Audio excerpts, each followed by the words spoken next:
Hello UPSC aspirants, my name is Shambhavi. Hope you all are doing well. तो हम लोग class 6 that is NCERT से history का chapter number 3 को study कर रहे थे and the name for the chapter is in the earlier cities.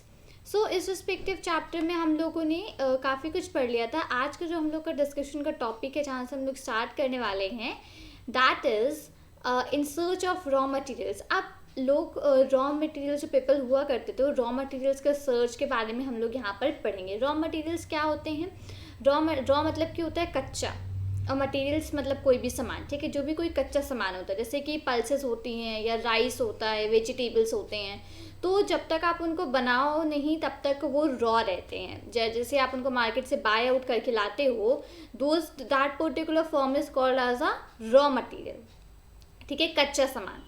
So raw materials are substances that are either found naturally or produced by farmers or herders. तो raw materials ऐसे substances होते हैं या तो जो कि naturally found होते हैं या फिर वो farmers या herders produce करते हैं. अब farmers क्या produce करते हैं? farmers produce करते हैं pulses, राइस, वीट, वेजिटेबल्स, ये फ्रूट्स, ये सब फार्मर्स प्रोड्यूस आउट करते हैं, राइट. नेचुरली हम लोग को क्या मिलता है? नेचुरली हम लोग को वुड मिलता है, ओर्स ऑफ मेटल्स मिलते हैं. तो ये दोनों ही टाइप की चीज़ें या तो जो कि नेचुरली हम लोग को मिलती हैं या फिर जो फार्मर्स और हर्डर्स प्रोड्यूस करते हैं, those are called as raw materials. ठीक है, these are in process to produce finished goods. तो ये जो रॉ मटेरियल्स होते हैं उसके बाद इनको प्रोसेस किया जाता है, जो भी जो प्रोसीजर होता है वो फिनिश अप किया जाता है, जिससे कि हम लोग को वो एक फिनिश्ड गुड मतलब कि अच्छा बना हुआ सामान हम लोग को एज अ आउटपुट मिलता है. ठीक है. सो फॉर एग्जाम्पल लेते हैं, जैसे कॉटन जो है, कॉटन फार्मर्स प्रोड्यूस करते थे, ठीक है, जो कि एक रॉ मटेरियल है जो कि प्रोसेस किया जाता है कपड़े बनाने के लिए. कॉटन जो है सबसे पहले फार्मर्स प्रोड्यूस करते थे, और ये जो कॉटन है ये एक रॉ मटेरियल है जिसको प्रोसेस किया जाता है, किस लिए? टू मेक द क्लॉथ, कपड़े बनाने के लिए इसको प्रोसेस किया जाता है. ठीक है. अब कुछ ऐसे रॉ मटेरियल्स थे जो कि जो हड़प्पन्स थे वो उसको यूज़ करते थे, जो कि लोकली अवेलेबल हो जाते थे, उनको यूज़ करते थे हड़प्पन्स. तो किस तरीके के मटेरियल्स वो यूज़ करते थे जो कि लोकली अवेलेबल हो जाते थे? जैसे कि copper, tin, gold, silver, precious stones. ये ऐसे कुछ आइटम्स थे जो कि उनको अलग अलग जगहों से लाने पड़ते थे. अब कुछ रॉ मटेरियल्स ऐसे होते थे, हड़प्पन्स को कुछ ऐसे रॉ मटेरियल्स मिलते थे जो कि लोकली अवेलेबल हो जाते थे. अब वुड क्या है? वुड लोकली अवेलेबल हो सकता है, राइट. कहीं पे भी आप पेड़ है, पेड़ से आपको क्या मिलता है? वुड. तो कहीं भी लोकली अवेलेबल हो सकता है. और कुछ ऐसे आइटम्स थे जिनको दूर जगहों से जाकर लाना पड़ता था. वो किस तरीके के आइटम्स थे? वो मेटल्स थे मेनली, जैसे copper, tin, gold, silver, precious stones. तो इन सब चीज़ों को दूसरी जगहों से जाकर लाना पड़ता है, दूसरे लैंड से जाकर लाना पड़ता था. ठीक है. तो जो हड़प्पन्स थे प्रोबेबली उनको copper from present day Rajasthan and even from ओमन. 1 सेकेंड मैं इसको नीचे शिफ्ट कर दूँ. एंड इवन फ्रॉम ओमन इन वेस्ट एशिया. तो जो हड़प्पन्स थे उनको जो कॉपर था वो मिलता था, मतलब प्रेजेंट डे राजस्थान जो है वहाँ से उनको कॉपर मिलता था, और ओमन एंड इवन फ्रॉम ओमन इन वेस्ट एशिया, और वेस्ट एशिया में जो ओमन है वहाँ से भी उनको कॉपर मिलता था. ठीक है. Tin which was mixed with copper to produce bronze have been brought by present day Afghanistan and Iran. अब टिन जो एक मेटल होता है उसको कॉपर के साथ मिक्सअप करा जाता था. जो अगर टिन को कॉपर के साथ मिक्सअप करते थे तो ब्रॉन्ज मेटल फॉर्म होता था. तो वो भी लाया जाता था प्रेजेंट डे जो कि अफगानिस्तान और ईरान है, वहाँ से ये ब्रॉन्ज भी लाया जाता था. ब्रॉन्ज कैसे बनता था? टिन और कॉपर की मिक्सचर से ब्रॉन्ज बनता था. ठीक है, इसको प्लीज़ याद रखिएगा. अब जो gold could have come all the way from present day Karnataka and precious stones from present day Gujarat, Iran and Afghanistan. अब गोल्ड जो है, गोल्ड कहाँ से मिलता था? गोल्ड जो है प्रेजेंट डे कर्नाटका, और जो प्रेशियस स्टोन्स है वो प्रेजेंट डे गुजरात, ईरान और अफगानिस्तान, इन जगहों से गोल्ड और प्रेशियस स्टोन्स मिलते थे. ठीक है. तो ये था कि कहाँ से कौन से किस तरीके के स्टोन्स मिलते थे, किस तरीके के रॉ मटेरियल्स वो लोग कलेक्ट करते थे, और रॉ मटेरियल्स का क्या यूज़ होता था. ठीक है. Next, food for people in the cities. अब जैसे बहुत सारे लोग सिटीज़ में रहते थे, तो बहुत सारे कंट्री साइड में रहते थे जो कि क्रॉप्स को ग्रू करते थे, जो कि अनाज को उगाते थे और एनिमल्स को रियर करते थे, ठीक है। तो अब ये जो फार्मर्स और हर्डर्स थे वो फूड सप्लाई करा करते थे क्राफ्ट्स पर्सन्स को या स्क्राइब्स को या रूलर्स को जो कि सिटीज़ में होते थे, ठीक है। पहले वो लोग फूड प्रोड्यूस करते थे, जो लोग सिटीज़ में रहते थे, बहुत सारे लोग सबसे पहले सिटीज़ में रहते थे, ठीक है, मेनी पीपल। और मतलब जो दूसरे लोग थे वो कंट्री साइड पे रहते थे। अब कंट्री साइड में वो क्या करते थे, वो अनाज उगाते थे, ग्रू क्रॉप्स, एनिमल्स की रियरिंग करते थे, ये सब काम वो वहाँ पर रहकर करा करते थे। तो ये जो फार्मर्स और हर्डर्स थे, जो सिटीज़ के क्राफ्ट पर्सन थे, सिटीज़ के स्क्राइब्स थे, सिटीज़ के रूलर्स थे, तो इन सबको जो फूड था वो सप्लाई करते थे। कौन सा फूड? फूड मतलब कि जो अनाज उगाते थे, जो एनिमल्स का रियर करते थे, तो इन सब चीज़ों को ये सारे फूड ये सिटीज़ में सप्लाई करते थे। So we know from remains of plants that the Harappans grew wheat, barley, pulses, peas, rice, sesame, linseed and mustard. अब जो प्लांट्स के जो रिमेन्स, मतलब प्लांट्स के जो बचे कुछ थोड़ा बहुत भी प्लांट्स कहीं पे मिलता है या रिमेन्स मिलते हैं या मतलब कुछ भी अगर प्लांट्स के बारे में थोड़ा ही मिलता है, तो उससे हम लोग को ये पता चलता है, ये स्टडी करना चाहता है कि हड़प्पन्स क्या पहले ग्रो मतलब करते होंगे, क्या वो उगाते होंगे। तो जो भी रिमेन्स ऑफ प्लांट्स मिलता है उससे ये होता है कि जो हड़प्पन्स थे वो wheat, barley, pulses, peas, rice, sesame, linseed and mustard, ये जितने भी सारे यहाँ पे मैंने मटेरियल्स आपको बताया, रॉ मटेरियल्स, ये सारे रॉ मटेरियल्स हड़प्पन्स ग्रू करा करते थे, ठीक है। अब वहाँ पर एक नया टूल आया था जिसको बोलते थे plough, okay, a new tool the plough. वो किस लिए काम आता था? वो अर्थ में खुदाई करने के काम आता था, ताकि जो सॉइल है उसको सीड्स वगैरह के साथ वो मिक्सअप कर सकें। So a new tool, the plow, was used to dig the earth for turning the soil and planting seeds, ठीक है। सबसे पहले वो जो प्लॉ होता था उससे खुदाई करते थे, जो नीचे का सॉइल है वो ऊपर आकर के उस सॉइल को मिक्सअप करते थे और फिर उसमें सीड्स को डालते थे ताकि उनके जो प्लांट्स हैं वो ग्रू अप कर जाएं।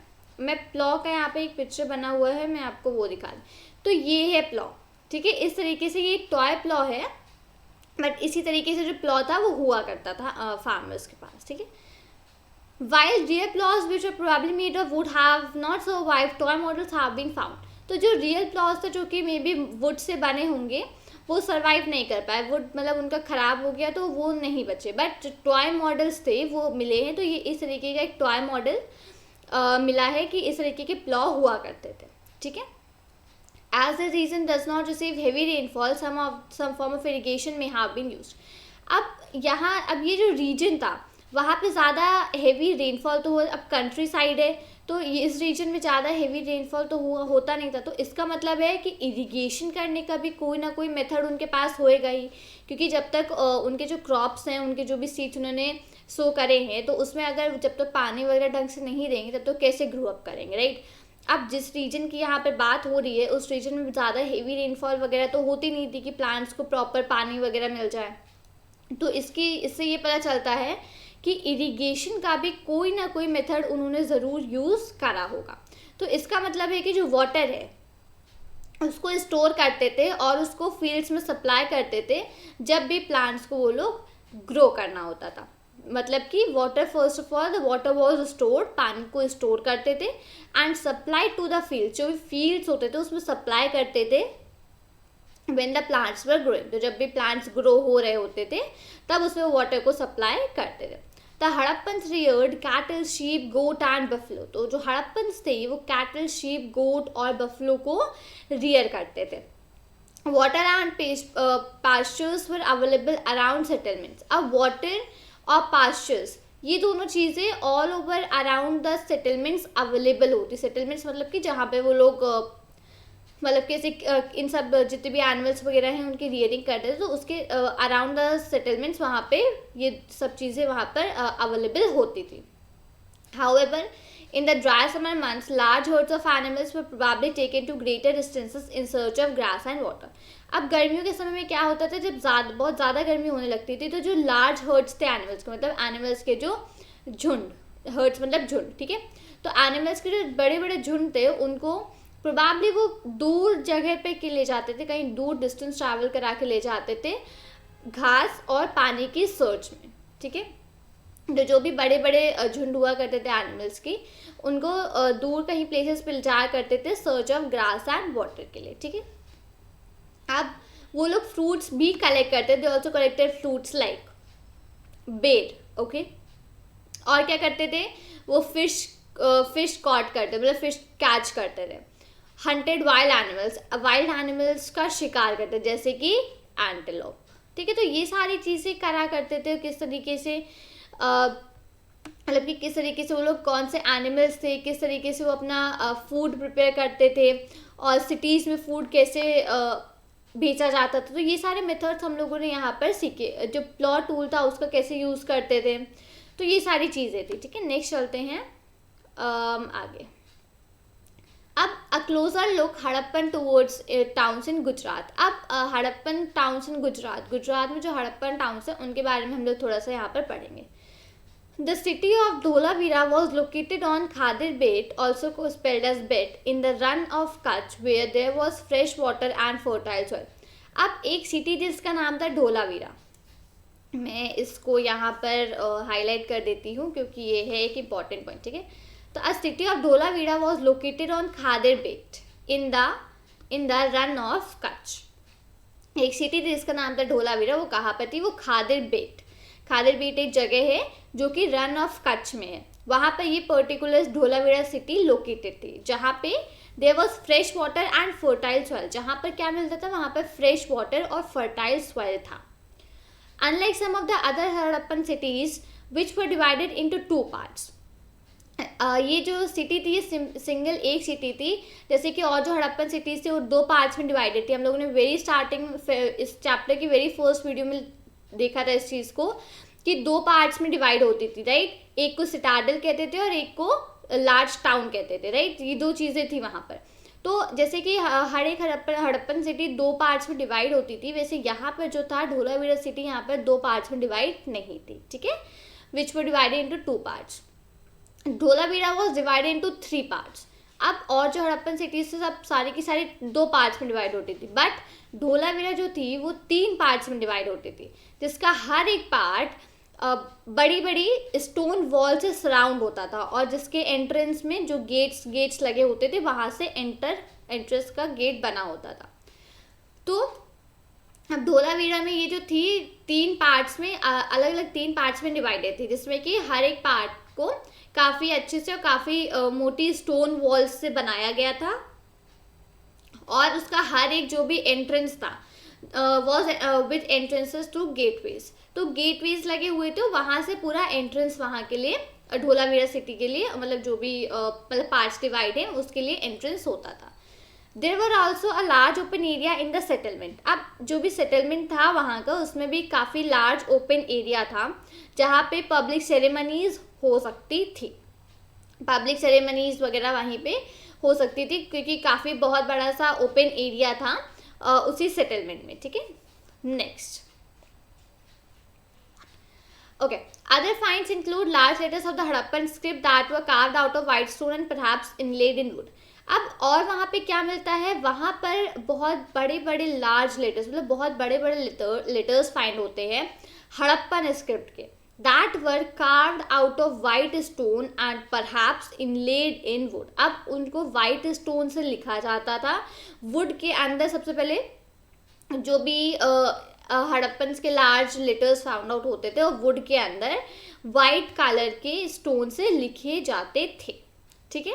सो this is a unique find as generally Harappan writing has been found on small objects such as seals. अब यहाँ पर एक यूनिक चीज़ मिली जो कि बहुत बड़े बड़े लार्ज लेटर्स हड़प्पन स्क्रिप्ट के मिले, क्योंकि हड़प्पन जो राइटिंग थी वो सिर्फ छोटे छोटे सील्स में हम लोगों ने अभी तक देखी थी, राइट। हम लोगों ने सील्स पढ़ा था कि सील्स क्या होती हैं। सील्स में हम लोगों ने देखा था कि एक एनिमल होता है और ऊपर कुछ हड़प्पन स्क्रिप्ट लिखी होती है, जो कि आज तक ढंग से कोई बता नहीं पाया है। आज तक अभी तक जो भी हिस्टोरियंस वगैरह हैं वो भी इसको ढंग से फाइंड आउट नहीं कर पाए कि क्या मतलब है उन वर्ड्स का जो लिखे हुए हैं, राइट। तो ये हम लोगों ने पढ़ा था। अब यहाँ पे ये एक यूनिक चीज़ मिली, क्योंकि जैसे कि मैंने बताया कि जो हड़प्पन राइटिंग थी वो जनरली छोटे छोटे ऑब्जेक्ट्स में फाइंड होती थी, बट यहाँ पर बहुत बड़े बड़े लेटर्स में फाइंड होने लगी। ठीक है। अब the city of Lothal stood beside a tributary of the Sabarmati in Gujarat, close to the Gulf of Khambat. अब एक सिटी है जिसका नाम है लोथल। वो कहाँ है? वो जो ट्रिब्यूटरी ऑफ ट्रिब्यूटरी हम लोगों ने वेरी फर्स्ट चैप्टर में पढ़ा था कि ट्रिब्यूटरीज क्या होती हैं। स्मॉल स्मॉल रिवर्स जो होती हैं वो एक बड़ी रिवर में जाकर ड्रेन आउट करती हैं, वो होता है ट्रिब्यूटरीज। ठीक है। तो जो लोथल सिटी है वो ट्रिब्यूटरी ऑफ साबरमती के जस्ट बिसाइड्स, मतलब जस्ट बगल में थी, जो कि गुजरात में है। ठीक है। और वो गल्फ ऑफ खम्बत के काफ़ी क्लोज थी। अब यहाँ पर ये भी एक इम्पॉर्टेंट चीज़ है कि लोथल जो सिटी है वो कहाँ पर है। So Lothal stood beside a tributary of, 1 second, okay 1 second, मैं इसको यहाँ पर एक बार इरेज करती हूँ, highlighter, tributary of the Sabarmati in Gujarat, close to the gulf of Khambhat. ठीक है। Now it was situated near areas where raw materials such as semi-precious stones were easily available. अब ये कुछ ऐसे एरियाज के आसपास सिचुएटेड थी, बगल में सिचुएटेड थी, जहाँ पर जो कि रॉ मटेरियल्स वो काफ़ी ईजिली अवेलेबल हो जाते हैं। अब किस तरीके के रॉ मटेरियल्स जो थे वो थे सेमी प्रेशियस स्टोन। अभी प्रेशियस स्टोन्स हम लोगों ने पढ़े पीछे, राइट। तो अब जो सेमी प्रेशियस स्टोन्स होते थे वहाँ पे बहुत आसानी से अवेलेबल हो जाते थे। अब this was an important centre for making objects out of stone, shell and metal. अब ये जो लोथल जो सिटी था वो एक इम्पॉर्टेंट, मतलब एक बहुत ही इम्पॉर्टेंट सेंटर था किस तरीके के ऑब्जेक्ट्स बनाने के लिए, जो ऑब्जेक्ट्स स्टोन, जो ऑब्जेक्ट शेल, जो मेटल, इन सब से जो ऑब्जेक्ट्स बनते हैं उसके लिए बहुत ही एक इम्पॉर्टेंट सेंटर था। यहाँ पे ये सारे ऑब्जेक्ट्स बनाए जाते थे। ठीक है। जो भी स्टोन, शेल, मेटल से जो भी ऑब्जेक्ट्स बनते हैं वो यहाँ पर बनाए जाते थे। अब there was also a store house in the city. अब उसी सिटी में एक स्टोर हाउस भी होता था। Many seals and sealings were found in this store house. बहुत सारे सील्स, बहुत सारी सीलिंग्स, ये सब उसी स्टोर हाउस में फाइंड हुई हैं। सीलिंग्स क्या होती है? The impression of seals on clay. और सीलिंग्स वो होती है जैसे कि जो सील्स होती हैं उनका जो इम्प्रेशन, मतलब कि इम्प्रेशन उनका जो होता है वो क्ले पे करा जाता है, मतलब कि उसको क्ले पर सेम वैसे छाप दिया जाता है, वो होता है सीलिंग। ठीक है। तो जहाँ पे जो स्टोर हाउस होते थे सिटी में, उनके अंदर बहुत सारी सील्स और बहुत सारी सीलिंग्स ऑलरेडी फाइंड आउट हुई हैं। अब dockyard at Lothal, a dockyard at Lothal. This huge tank may have been a dockyard where boats and ships came in from the sea and through the river channel. Goods were probably loaded and unloaded here. अब ये यहाँ पर एक dockyard है जो कि Lothal city में था। अब इसमें क्या होता था, इसमें जो भी गुड्स वगैरह होते थे, जो भी मतलब जो भी सामान वगैरह आना जाना होता था, वो भी मे बी यहीं से लोड अनलोड हुआ करता था। ठीक है। उसके सिवा where boats and ships came in from the sea and through the river channel. तो यहाँ पर बोट्स और शिप्स वगैरह में भी आया करती होंगी रिवर चैनल्स से, और जो भी गुड्स वगैरह थे उनका लोडिंग अनलोडिंग यहीं पर हुआ करता होगा। ठीक है। Next, a building that was found here was probably a workshop for making beads. अब वहाँ पर एक बिल्डिंग फाइंड आउट हुई, लोथल में एक बिल्डिंग मिली हम लोग को, जो कि probably a workshop for making beads. अब वो एक वर्क, मतलब काम करने की जगह थी जहाँ पर क्या बनते, जहाँ पर बीड्स मतलब मोती। ठीक है। बीड्स बनते थे, जैसे कि pieces of stone, half made beads, tools for bead making and finished beads have all been found here. अब किस तरीके के टूल्स उसके अंदर, उस वर्कशॉप के अंदर किस तरीके के टूल्स फाइंड हुए? सबसे पहले स्टोन के पीसेस मिले, हाफ मेड मतलब आधे अधूरे बने हुए बीड्स मिले, बहुत सारे टूल्स मिले जो कि बीड्स बनाने के काम आते हैं। तो ये सारी, और कुछ बने हुए कंप्लीट बने हुए बीड्स भी मिले। तो ये सारी चीज़ें थी वो जो कि उस बिल्डिंग में फाइंड आउट हुई, जो कि बीड्स बनाने के लिए जो वर्कशॉप की जगह थी वहाँ पर सारी चीज़ें फाइंड आउट हुई। ठीक है। नेक्स्ट यहाँ पर है अब सील्स एंड सीलिंग्स। अब सील्स के बारे में ऑलरेडी बता चुकी हूँ कि सील्स और सीलिंग्स क्या होता है। तो सील्स क्या होते हैं? सील्स एक तरीके के स्टैम्प बैग्स के तरीके यूज़ होता है या फिर पैकेट्स के तरीके यूज़ होता है, जिसमें कि कोई भी गुड्स होते हैं that was sent from one place to another. May be used as stamp bags or packets containing goods that were sent from one place to another. After a bag was closed or tied, a layer of wet clay was applied onto the knot and the seal was processed on it. The impression of the seal is known as a sealing.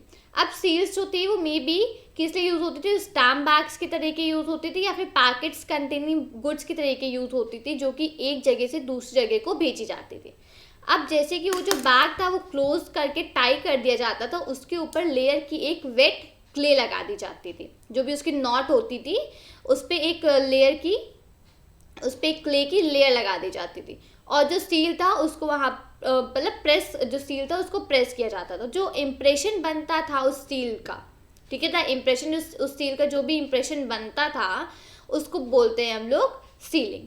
If the ceiling was intact one could be sure that the goods have arrived safely. अब जो ceiling जो था, जो बना हुआ था, वो अगर एकदम सही होता था, मतलब जैसे कि प्रॉपर बना हुआ होता था, तो उससे ये पता चलता था कि जो गुड्स है, जो भी सामान है, वो बहुत ही सही तरीके से और बहुत ही सेफली वहाँ पर अराइव हो गया है.